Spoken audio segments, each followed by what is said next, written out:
बलरामपुर देवी पाटन के पाटेश्वरी मंदिर का नेपाल से है अनूठा रिश्ता।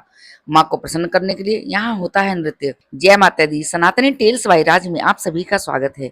नवरात्रि के दिनों में देवी पाटन में मुंडन संस्कार का भी अपना महत्व है और ग्रामीण अंचलों से लोग मुंडन संस्कार के लिए देवी पाटन पहुंचते हैं, जिसके लिए मुंडन स्थल बनाया गया है। उत्तर प्रदेश के बलरामपुर जिले में 51 शक्तिपीठों में से एक पीठ है मां पाटेश्वरी का मंदिर, जिसे दुनिया भर में मां पाटेश्वरी देवी के मंदिर से जाना जाता है। यह मंदिर शिव और सती के प्रेम का प्रतीक माना जाता है। इस मंदिर का वर्णन शिव पुराण में भी है। यह प्राचीन शक्तिपीठ है। मान्यता के अनुसार यहाँ पर सती माँ का बायां स्कंद यानी कंधा गिरा था। वहीं कुछ लोगों का मानना है कि जगदम्बा सती का वस्त्र यहाँ गिरा था। वहीं उनके सामने यज्ञ में पति शिव का स्थान एक सुरंग में है। यूपी के इस मंदिर का एक अनूठा संबंध नेपाल से भी है। मंदिर का नेपाल के साथ अनूठा रिश्ता है। इसके पीछे एक पौराणिक मान्यता है। कहा जाता है कि एक रतननाथ जी महाराज हुआ करते थे, जो माता के अनन्य भक्त थे। वह अपनी सिद्ध शक्तियों के माध्यम से नेपाल के एक मंदिर और देवी पाटन में विराजमान पाटेश्वरी के साथ पूजा करते थे। उनकी साधना से प्रसन्न होकर माता ने उसे आशीर्वाद दिया। कहा जाता है तब से रतननाथ जी की सवारी चैत्र नवरात्रि में पंचमी को देवी पाटन पहुंचती है। उनके साथ पुजारी भी होते हैं। सवारी मंदिर में स्थान ग्रहण करती है। इसके बाद सवारी दशमी तक मंदिर में ही रहती है। बलरामपुर जनपद में स्थित मां पाटेश्वरी देवी का यह मंदिर मुख्यालय से 28 किलोमीटर दूर स्थित है।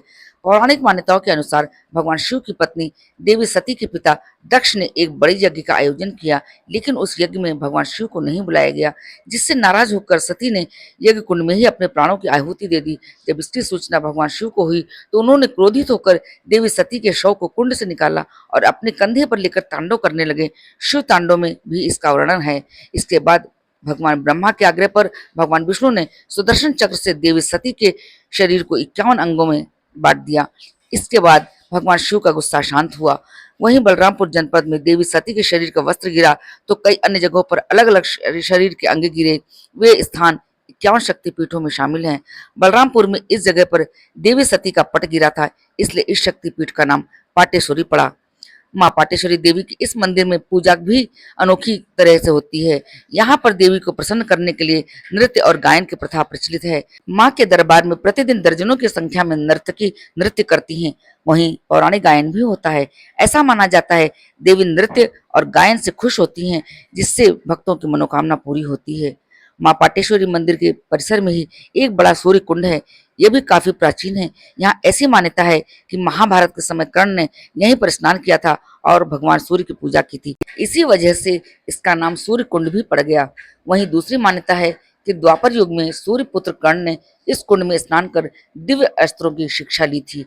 इस कुंड में नहाने मात्र से कुष्ठ रोग समेत कई रोग दूर हो जाते हैं। मंदिर में ही एक सुरंग भी मौजूद है, जिसके बारे में भी एक पौराणिक मान्यता है। इसका सुरंग का संबंध सीता जी से बताया जाता है। लंका विजय के बाद सीता माता को जब अग्नि परीक्षा देनी पड़ी तो उस दौरान उन्होंने फिर पृथ्वी माँ से गोद में समा लेने की प्रार्थना की थी, जिसके बाद पृथ्वी माँ ने अपनी गोद में बैठाकर पाताल में ले गई। कहा जाता है यह वही स्थान है जहाँ पर सीता माँ धरती में समाई थी। इस सुरंग के मुहाने पर एक चबूतरा भी बना है, जिस पर कपड़ा बिछा रहता है। यहाँ पर एक अखंड ज्योति भी है, जो मंदिर के निर्माण के समय से ही जल रही है। पाटेश्वरी देवी के इस मंदिर में बड़ी संख्या में मुंडन संस्कार किया जाता है। कुंड में स्नान करने के बाद मंदिर में पूजा की जाती है। वह इस मंदिर के पुजारी के द्वारा चारों तरफ घूम घूम कर एक गुप्त पूजा की जाती है, जिसके बाद मंदिर भक्तों के दर्शन के लिए खुल जाता है। इस मंदिर पर लोगों की बहुत आस्था है, जिसके तहत देश के कोने कोने से भक्तजन यहाँ दर्शन के लिए पहुंचते हैं। तो ये थी माँ पाटेश्वरी की शक्तिपीठ की कहानी।